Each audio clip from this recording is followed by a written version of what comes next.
అందరికీ నమస్కారం. నా పేరు శ్రీ షణ్ముఖి. ఇప్పుడు నేను పురుష సూక్తం చెప్పబోతున్నాను.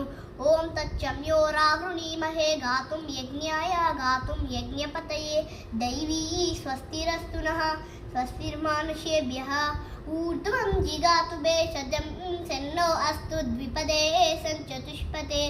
ఓం శాంతి శాంతి శాంతిః.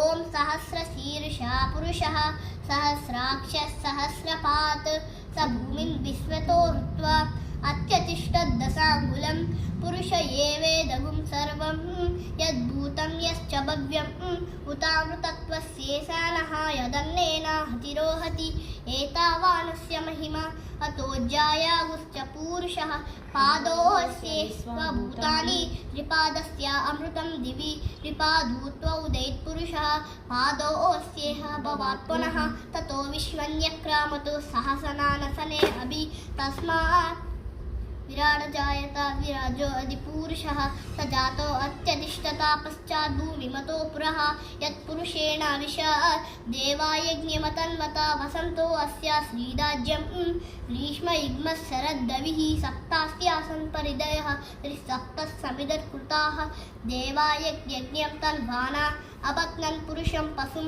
तं यज्ञं बर्हिषि प्रोक्षन् पुरुषं जातमग्रतः तेन देवा मयजन्त साध्यारुषयश्चये तस्मात् कृषदाज्यं पशुगुश्चागुश्चक्रेयायव्यान् आरण्यां ग्राम्याश्च ये